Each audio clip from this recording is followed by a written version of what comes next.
I found out I was pregnant on a Tuesday morning. That same night, he asked me if we could take a break. Before that day, my life was normal, not happy in a loud way, just steady.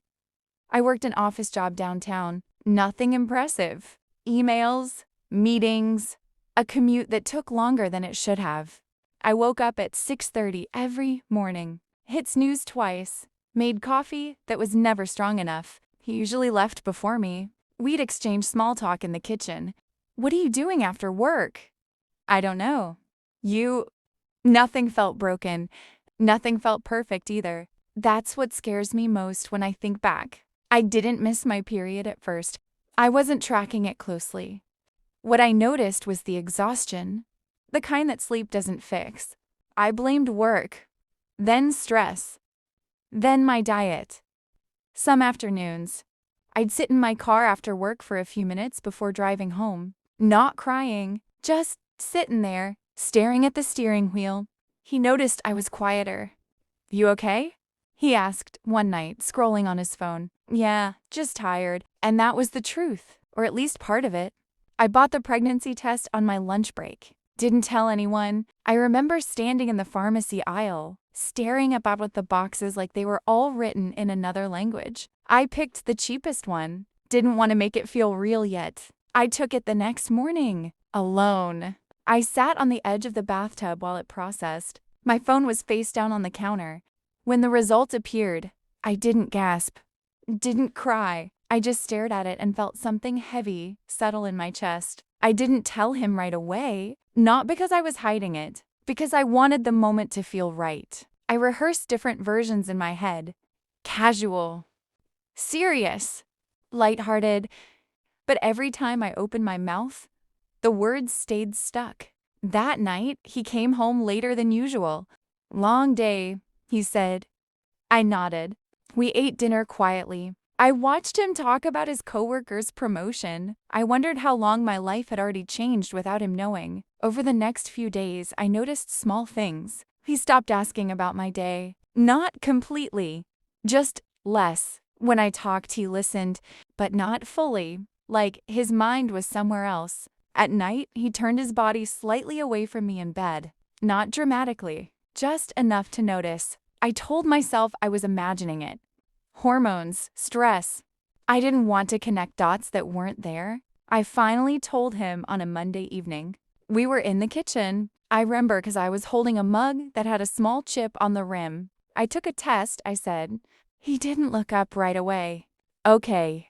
It was positive. He looked at me then, not shocked, not happy, just still.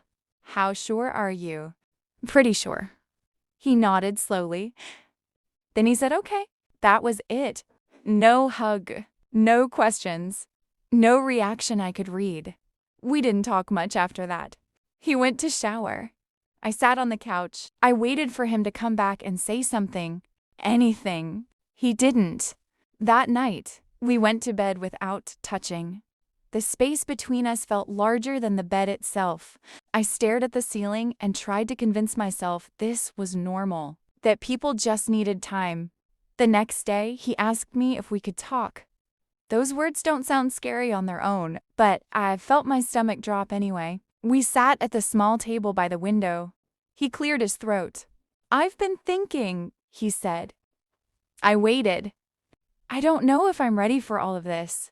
All of what? I asked. He paused. Everything. The responsibility. The pressure. I nodded. I didn't interrupt. I think maybe we should take a break. I didn't cry. I didn't yell. I just sat there holding my mug, feeling like I'd missed something important earlier. A break? I repeated. Just some space, he said quickly. To think? From me? From us. I looked down at my hands. What does that mean? I asked. I don't know yet. That answer hurt more than anything else. He packed a bag that night. Not everything. Just enough. I'll stay with a friend for a bit, he said. I watched him move around the apartment like a guest. He hugged me before leaving. It was awkward. Too careful. Text me if you need anything, he said. The door closed behind him. I didn't move for a long time. The apartment felt different without him. Too quiet. Every sound felt louder. I started noticing my body more. The nausea. The soreness. I had my first doctor's appointment alone. I sat in the waiting room surrounded by couples. I stared at the floor. When the nurse asked if the father would be joining us, I said, "Not today." We texted. Short messages. "How are you feeling?" "Okay." Doctor went fine. That's good. No one said what they were really thinking. I didn't ask where this was going. He didn't offer clarity. We were both avoiding something. One night, I was lying in bed, scrolling through old photos of us. Trips. Birthdays.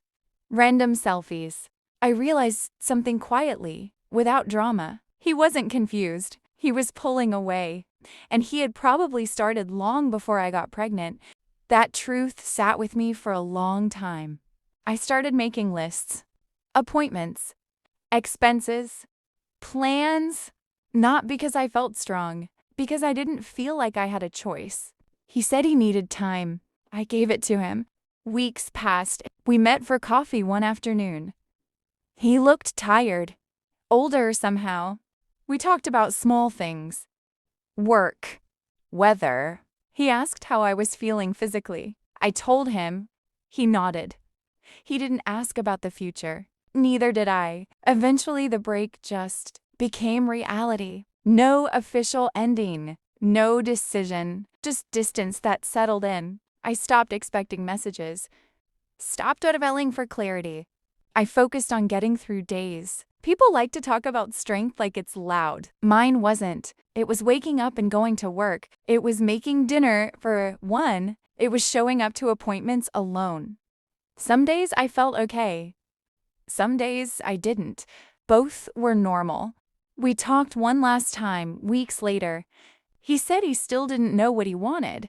I believed him. "I'm sorry," he said. "I know." That was all. I don't know how this story ends yet. I'm still living it. I'm pregnant. He's not here. Life didn't explode or collapse. It just changed direction. And some days, that quiet shift feels heavier than any fight ever could.